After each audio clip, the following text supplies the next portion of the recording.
பேசுனதில் அவருக்கு இதயத்துக்குள்ள காயமோ வலியோ இல்லை இருந்தால் அந்த மொழியில் அது வெளிப்பட்டிருக்கும். அது இல்லை. சட்டப்படி நீங்கள் நடவடிக்கை எடுக்கணும்னு இருந்தால் என் மேலே எடுங்க. என்னை நம்பி வந்தவர்களை, என் உடன் இருக்கிறவர்களை நீங்கள் கைது செய்ய வேண்டாம், அவர்கள் மேலே நடவடிக்கை எடுக்கலாம். இதுக்கு நான் தான் பொறுப்பு, என் மேலே நடவடிக்கை எடுங்க. இப்படி தான் பேசியிருக்கணும்.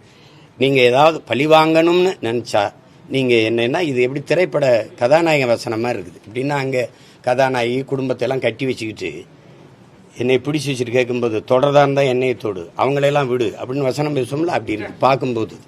அது நல்ல அணுகுமுறை இல்லை. கேட்கும்போது அது எப்படி வரும்? அந்த சிஎம் சார் அப்படிங்கிறதே அது சின்ன பிள்ளை விளையாட்டுக்கு கூப்பிட்ற மாதிரி இருக்குது. ஒரு அந்த அவர் மேலே நம்ம உங்களுக்கு மதிப்பு இல்லாமல் போட்டோம்.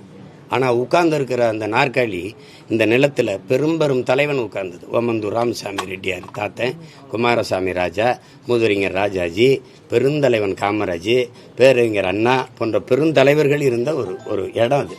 அதில் அது பார்த்து பேசணும். சிஎம் சார் அப்படிலாம் பேசக்கூடாது. அது தன்மையான பதிவா இல்லை. அது பார்க்கும்போது அந்த இறப்பை விட வலியாக இருக்குது நமக்கு. ஒரு தலைவன் ஒரு படையை வழிநடத்தினால் அது படையாக இருக்கும். ஒரு தலைவனே ஒரு படை வழி நடத்தினா அது படையாக இருக்காது. அது புரியுதா? இந்த மாதிரி பாடை தான் வரும். இவ்வளோ பேர் செத்து கிடக்கிறான், மறுபடி குஷி படம் மறு வெளியீடு வந்ததுக்கு போய் திரையரங்க வாசலில் இளம் பெண்களும் பிள்ளைகளும் போட்டு ஆட்டம் போட்டுக்கிட்டு இருக்கிறத பார்க்கும்போது மனசு எப்படி நிம்மதியாக இருக்குமா, இல்லை உறக்கம்தான் வருமா அவங்களுக்கு?